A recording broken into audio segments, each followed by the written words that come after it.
Boa noite, queridos irmãos e irmãs. Graças a Deus, nos reunimos mais uma vez. Que Jesus possa nos abençoar, que possa nos envolver com seu amor infinito e que nós possamos trazê-lo para dentro dos nossos corações, acerenando as nossas aflições, a nossa mente, buscando o mais alto, para que possamos receber, então, da misericórdia divina, as energias necessárias para trilharmos o nosso caminho, vencendo aquelas dificuldades que nos são colocadas para o nosso aprendizado. Hoje nós teremos a palestra do Reginaldo. O tema é o toque da fé. A fé é tão necessária para todos nós. E nesse momento de transição, nesse momento em que a fé muitas vezes se enfraquece.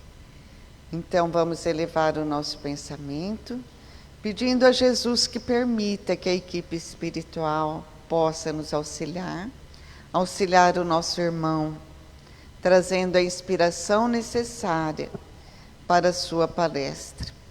Pai nosso que estais no céu, santificado seja o vosso nome. Venha a nós o vosso reino, seja feita a tua vontade, assim na terra, como nos céus. O pão nosso de cada dia nos dai hoje. Perdoa, Pai, as nossas ofensas, assim como nós perdoamos a quem nos tem ofendido. E não nos deixes cair em tentações, mas livrai-nos de todo o mal. Que assim seja.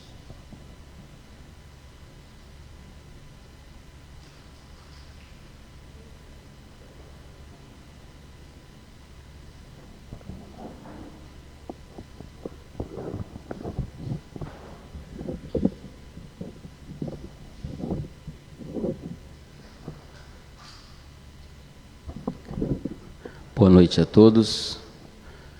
Estendemos os nossos cumprimentos àqueles que nos acompanham pela internet, rogando a Jesus as suas bênçãos de paz e de alegrias. Repara, além das rosas do teu horto, onde a luz do teu sonho brilha e mora, os romeiros que seguem vida afora, padecendo aflição e desconforto. Não te detenhas, vem, socorre e ajuda a multidão que passa inquieta e muda, implorando-te amor, consolo e abrigo. Reparte o pão que te enriquece a mesa, estendendo o teu horto de beleza, e o Mestre amado habitará contigo. Esse poema intitulado Vem Ajuda, é de autoria do Espírito Alta de Souza, psicografado pelas mãos abençoadas de Chico Xavier.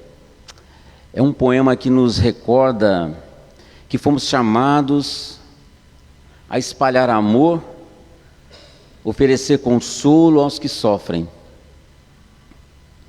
Emmanuel nos fala que a fé é a luz acesa da alma nos caminhos da experiência. O tema de hoje, o toque da fé, como a Joyce colocou na abertura, a fé tão necessária nesses dias de transição, a fé tão necessária para que a gente possa construir, a nossa estrada de uma forma mais tranquila, de uma forma mais segura. Onde quer que Jesus estivesse, a multidão sempre o acompanhava. Nas estradas empoeiradas da Judéia, eles colocavam os seus doentes, aguardando a passagem dele.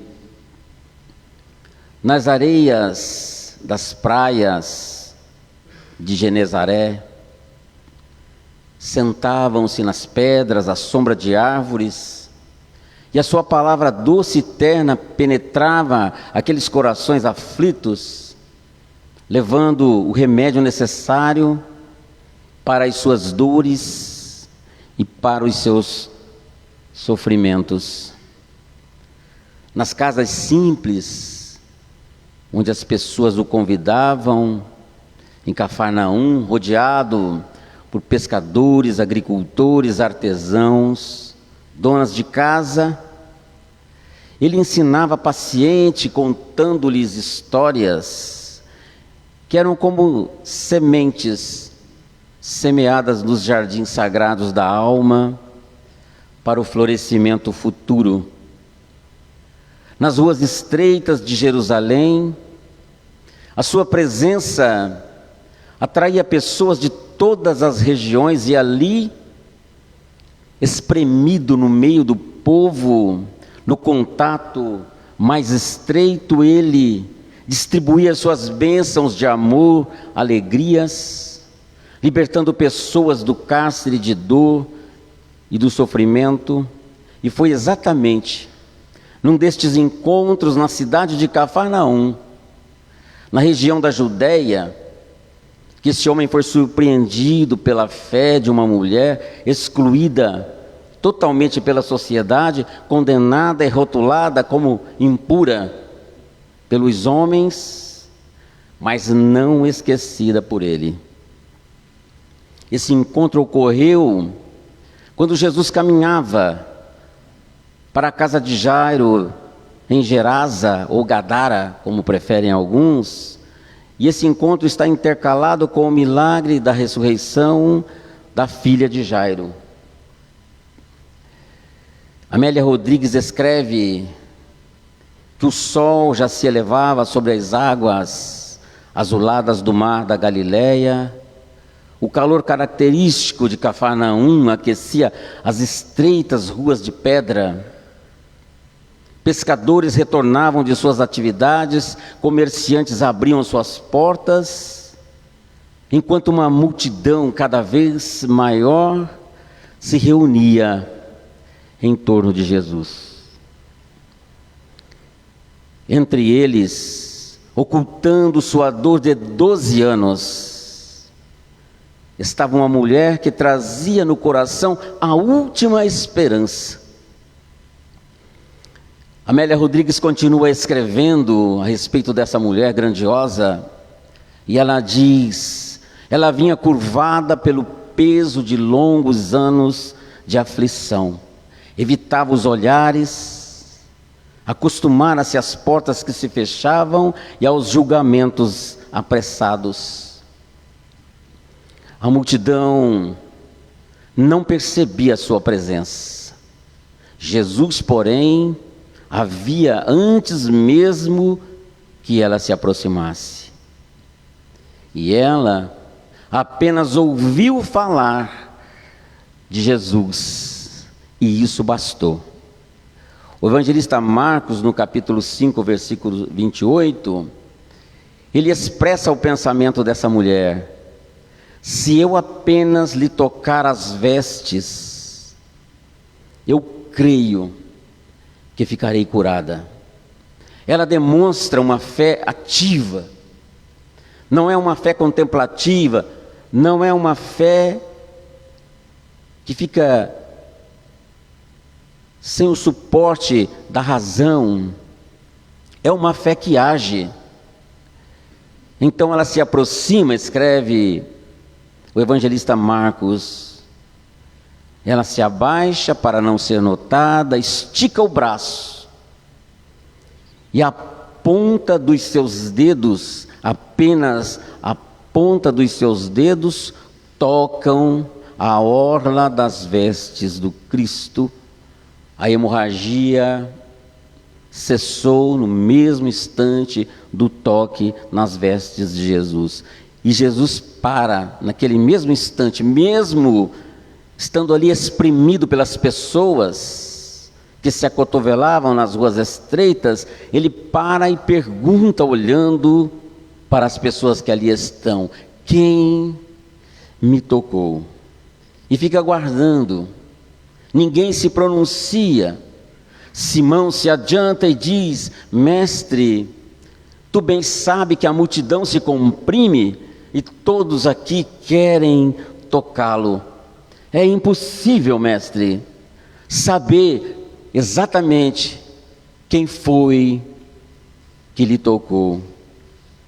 Jesus então responde a essa afirmativa de Simão: alguém me tocou de forma diferente, porque eu senti que de mim saiu virtude, como anota o evangelista Lucas no capítulo 8, versículo 46. E Jesus fica aguardando: quem me tocou? A mulher se apresenta, ela confessa, mas ao mesmo tempo ela justifica. Estava de joelhos, estava abaixada. Ela justifica: eu só toquei, mestre, nas suas vestes. O Senhor não está impuro. Eu juro, toquei apenas nas suas vestes, não toquei no seu corpo.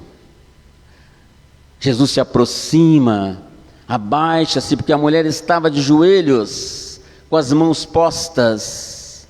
Ele se aproxima, abaixa-se e trazia o olhar de ternura e de compaixão.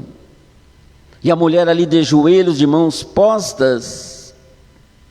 E a fala de Jesus naquele instante reverbera através do tempo até os dias atuais.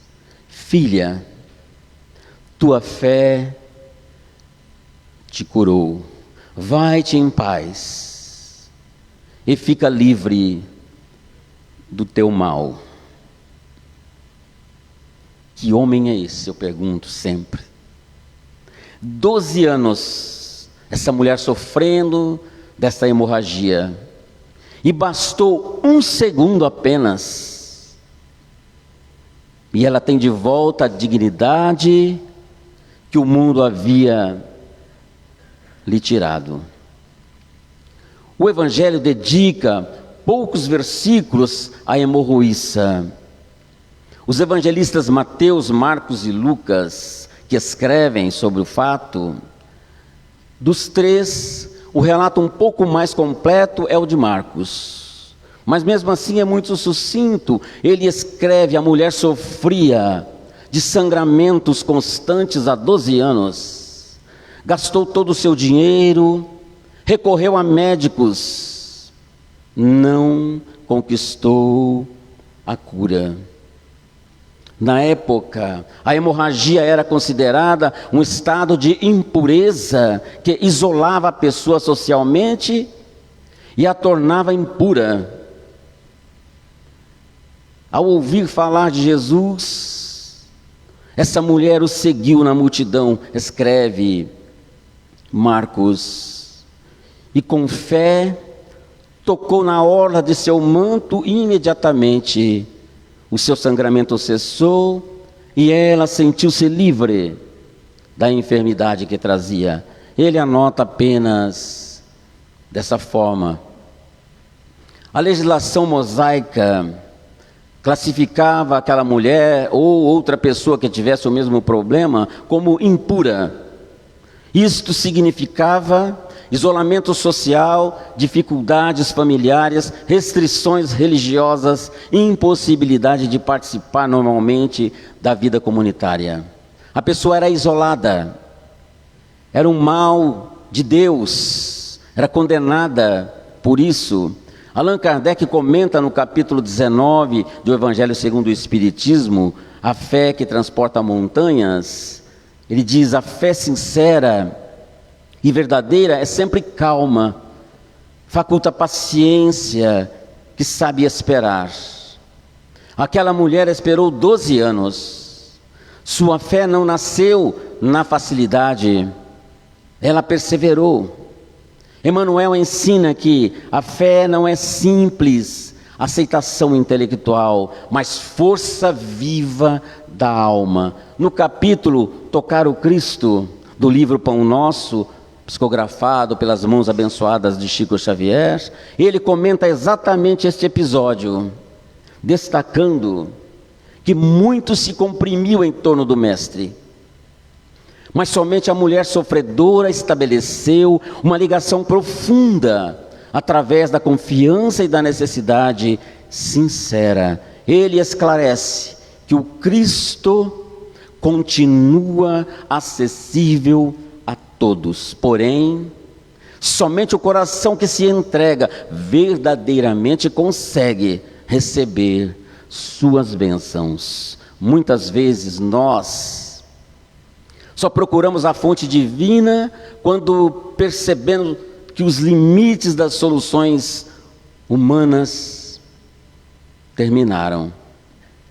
Não é porque Deus exija o sofrimento, mas porque a dor frequentemente quebra o orgulho. Então é necessário o tempo. Então às vezes o sofrimento que nós condenamos, que ninguém quer passar, é exatamente a alavanca que você precisa para conseguir encontrar a sua liberdade. Então, repetindo, muitas vezes nós só procuramos a fonte divina quando percebemos os limites das soluções humanas, porque Deus espera o momento certo para que as coisas aconteçam. Milhares, continua Emmanuel, podem aproximar-se do Cristo. Poucos estabelecem sintonia real com Ele. Há uma diferença entre estar perto de Jesus e tocar Jesus. Há uma diferença entre frequentar um templo religioso, uma casa espírita, e permitir que a mensagem espírita ou outra que seja alcance a intimidade da alma. Tem um espaço aí. André Luiz oferece uma visão complementar em suas obras ao explicar o intercâmbio de energias espirituais. Em diversos capítulos de Missionários na Luz, por exemplo, ou nos domínios da mediunidade, ele demonstra que pensamentos, sentimentos e emoções criam campos vibratórios que favorecem ou dificultam a recepção dos recursos espirituais. É um conceito profundo. Pensamentos, sentimentos e emoções são capazes de criar campos vibratórios que podem favorecer, mas que podem dificultar a recepção dos recursos espirituais. Olha a importância do nosso pensamento no momento em que nós vamos entrar na Câmara de Passes para receber as energias do mais alto. O nosso pensamento irá nos situar, o nosso pensamento irá favorecer ou impedir que esses recursos cheguem até nós. Quando Jesus afirma, de mim saiu uma virtude. Quando a mulher tocou, a mulher recebe a cura, ele percebe que energias foram movimentadas nele, de mim saiu uma virtude.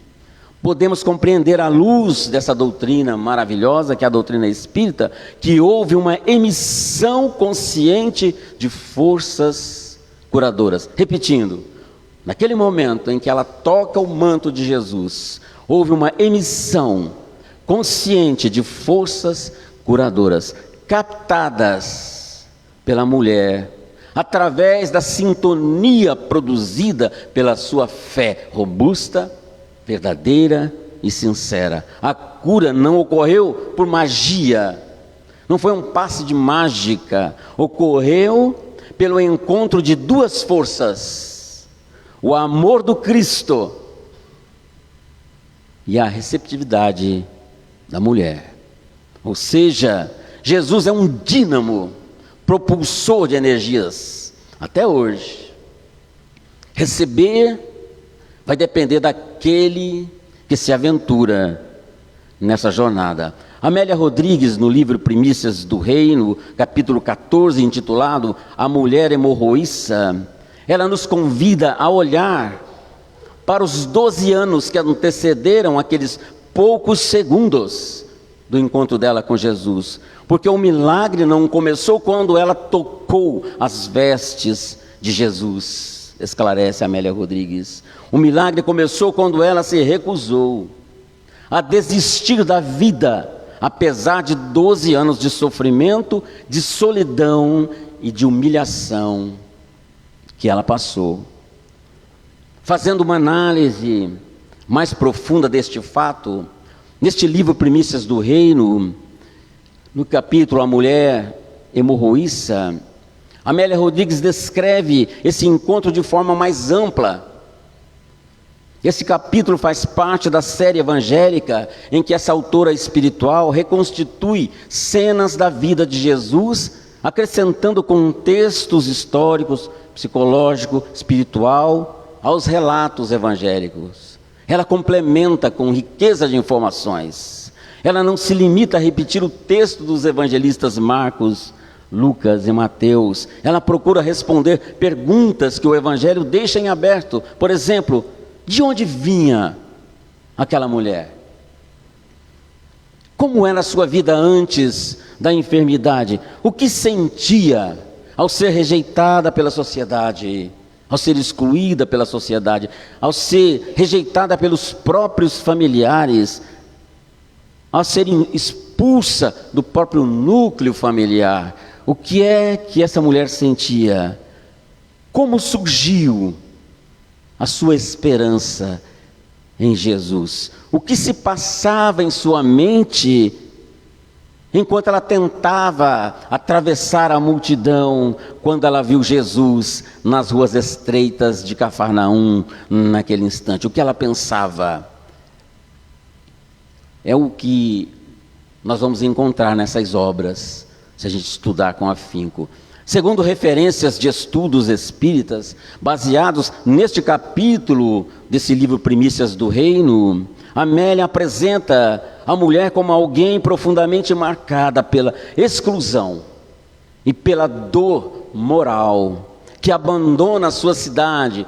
Ela teve que sair da cidade e enfrenta uma longa jornada interior antes de encontrar Jesus. Relatos históricos e estudiosos apontam que ela era da região de Cesareia de Filipe, uma cidade localizada ao norte da Galileia, aos pés do Monte Hermon.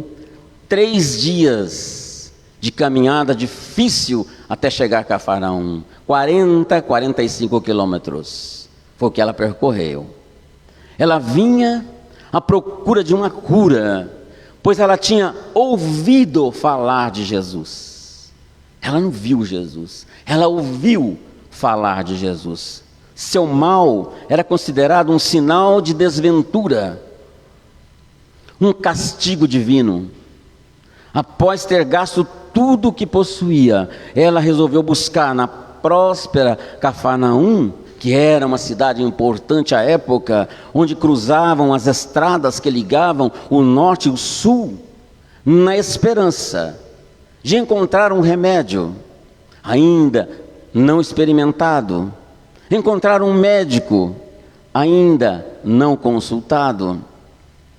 Então Amélia Rodrigues costuma deslocar o foco do milagre para a criatura humana. Enquanto muitos leitores se concentram na cura instantânea, ela convida o leitor a contemplar os 12 anos anteriores ao milagre. É exatamente aí que está a riqueza dessa nossa personagem. Se nos transportarmos para a realidade da Palestina do século I, nós vamos compreender a profundidade da dor dessa mulher. Ela estava vivendo numa região de clima quente, muito quente, especialmente em Cafarnaum, 200 metros abaixo do nível do mar, às margens do mar da Galileia. Ela enfrentava temperaturas elevadas, 30 graus, 37 graus, durante boa parte do ano. O calor intensificava o desgaste físico provocado pela perda constante de sangue. Era um sangue que não passava, que não parava. Favorecia a fadiga, a fraqueza, a desidratação. À época, século I, não existiam os recursos de higiene que possuímos hoje.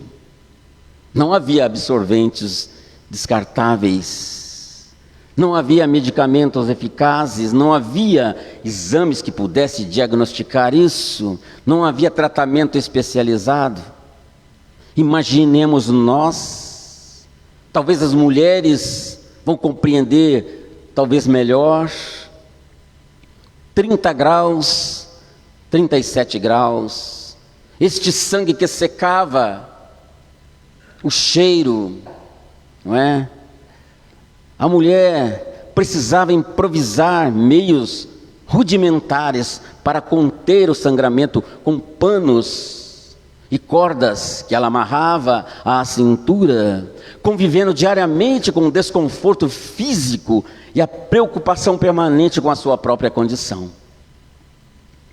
Mas talvez o sofrimento mais doloroso não estivesse no corpo em si, mas sim na alma. Segundo a legislação religiosa da época, fluxo contínuo de sangue era considerado ritualmente uma pessoa impura. Tudo o que ela tocasse tornava-se impuro. Quem a tocasse também seria considerado impuro. Na prática, isso significava uma espécie de exclusão social. Ela era vista como alguém que deveria manter distância, provavelmente evitada por muitos, privada de frequentar os templos religiosos, não podia entrar num templo. Possivelmente, a discriminação nas relações familiares e sociais. Imaginemos o que representam 12 anos. Sem o abraço espontâneo, sem o contato com alguém, 12 anos sendo observada com desconfiança, 12 anos ouvindo comentários, julgamentos e interpretações equivocadas sobre a sua condição, 12 anos carregando uma dor que ninguém conseguia resolver. E quando ela se aproxima do Mestre, ela não está buscando apenas uma cura física, ela busca recuperar a sua vida, ela busca recuperar a convivência, ela busca recuperar a própria dignidade. Por isso quando Jesus a chama de filha, ele não disse o nome dela, ele disse filha, ele realiza algo ainda maior do que interromper a hemorragia. Ele devolve àquela mulher o pertencimento que a sociedade havia lhe negado. Isso nos leva a reflexões profundas. Há enfermidades que ferem o corpo, há outras que ferem a dignidade, a alma. Essa mulher sofreu as duas. Diante dos nossos problemas, há sofrimentos que Deus não retira imediatamente, porque estão construindo em nós recursos espirituais que ainda não possuímos. Por exemplo, a paciência. Qual é o nome dessa mulher? É uma pergunta interessante. Nos evangelhos o nome dela não é informado. Os relatos do evangelho de Mateus, do evangelho de Marcos e do evangelho de Lucas apresentam apenas a expressão: uma mulher que havia 12 anos padecia de uma hemorragia. Ao longo dos séculos surgiram algumas tradições cristãs que tentaram identificar essa mulher. Uma delas, preservada em certos escritos apócrifos e tradições orientais, atribuiu-lhe o nome de Berenice ou de Verônica. Entretanto, essa identificação não tem uma confirmação histórica nem evangélica, sendo considerada apenas uma tradição posterior. A tradição narra que durante a subida do Calvário, quando Jesus, carregando a cruz, sai do palácio de Caifás e vai em direção ao Monte da Caveira, Durante essa trajetória do Calvário, essa mulher acompanhou Jesus, onde surge o nome dela, Verônica. E ela, tomada de compaixão, ela irrompe aquela caminhada de Jesus, aproximou-se de Jesus e enxugou-lhe o rosto, tirando um véu que ela tinha na cabeça. E segundo a crença, a imagem da sagrada face do Cristo ficou milagrosamente impressa neste tecido. Era essa mulher. Quantos de nós estamos na multidão? Frequentamos reuniões, ouvimos palestras, lemos livros, realizamos tarefas, mas será que tocamos verdadeiramente o Cristo? A mulher não possuía uma cultura religiosa destacada, não tinha posição social, não tinha prestígio, possuía apenas uma coisa: a fé robusta e verdadeira. E foi o suficiente. Do ponto de vista espírita, talvez haja um significado profundo no fato do Evangelho não registrar o nome dela. Enquanto personagens como Pedro, João, Maria, Madalena ou Jairo são identificados, essa mulher permanece anônima, como se representasse todos aqueles que sofrem em silêncio. O Evangelho não nos diz o seu nome, talvez, porque ela represente cada um de nós. Porque o nome não importa, importa a dor, a perseverança e a fé que a conduziram até Jesus. Ela poderia chamar-se Maria, Joana, Ana, ou mesmo trazer o nosso próprio nome. Essa ausência de identificação permite uma universalização da mensagem ligada ao seu nome. A mulher hemorroíça, ela torna-se um símbolo de todas as almas que, após longos anos de sofrimento, encontram no Cristo a fonte da verdadeira renovação. Há ainda uma observação que podemos fazer, uma observação importante. Enquanto o nome da mulher não é mencionado, Jesus faz questão de chamá-la de filha, como nós dissemos, anotado pelo evangelista Lucas. É como se o Evangelho deixasse de lado sua identidade social para destacar a sua identidade espiritual. Antes de tudo, Jesus afirma: ela era filha de Deus. Muitas vezes nós procuramos Jesus querendo uma cura. Essa mulher encontrou algo maior. Encontrou um pai que a chamou de filha. E quando alguém se reconhece filho de Deus, começa a cessar toda a hemorragia moral que lhe consome ou que lhe consumia as forças da alma. Emmanuel nos ensina que ainda hoje o Cristo permanece cercado por multidões. Muitos o observam, muitos o estudam, muitos falam em seu nome. Entretanto, somente aqueles que o procuram com humildade, confiança e sincero desejo de renovação, conseguem estabelecer com Ele o toque transformador que pode curar as hemorragias ocultas da alma, as perdas de esperança, as dores silenciosas e os desalentos que ninguém vê. Talvez nesta noite, esta casa se assemelhe àquelas estreitas ruas de Cafarnaum. Naquele inesquecível dia em que Jesus regressava de Gadara e a multidão o cercava, ansiosa por sua presença.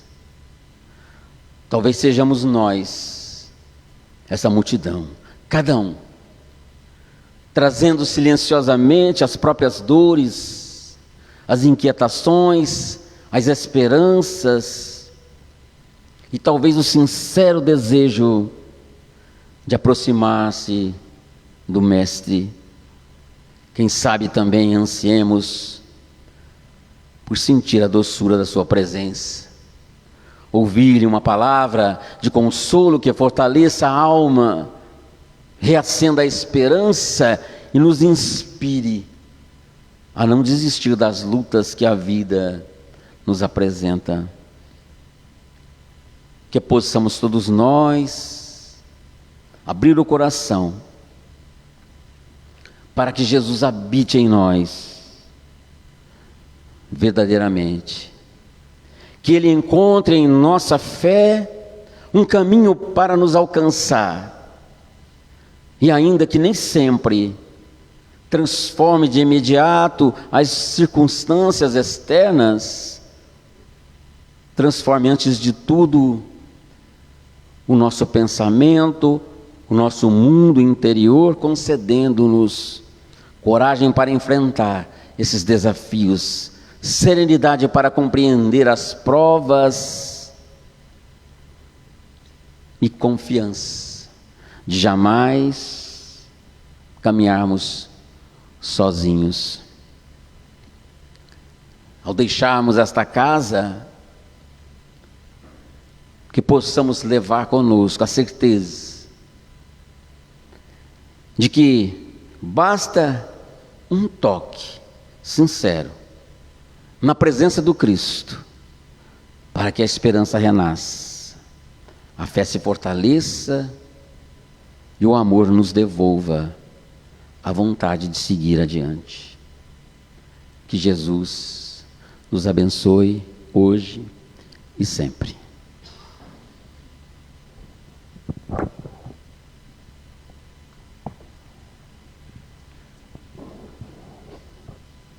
Então agradecemos o nosso irmão e também a presença de cada um que aqui se encontra. E vamos então finalizando, elevando o nosso pensamento a Deus nosso Pai. Vamos nos imaginar num campo onde conseguimos ver a noite, sentir a brisa da noite, sentir a natureza a nos envolver, nos lembrando do grande Criador, daquele nosso Pai amoroso, sábio e justo, daquele que nos concede as oportunidades. E também nesse campo, nós conseguimos ver ao nosso lado a presença de Jesus, nosso amor maior, que Ele possa nos fortalecer hoje e sempre. Agradecemos, Senhor, as bênçãos que nós recebemos, as bênçãos de podermos seguir essa doutrina que nos consola, essa casa de Francisco que está aberta para cada um de nós. Pai nosso que estais no céu, santificado seja o vosso nome. Venha a nós o vosso reino, seja feita a tua vontade, assim na terra como nos céus. O pão nosso de cada dia nos dai hoje. Perdoa, Pai, as nossas ofensas, assim como nós perdoamos a quem nos tem ofendido. E não nos deixes cair em tentações, mas livrai-nos de todo mal. Que assim seja.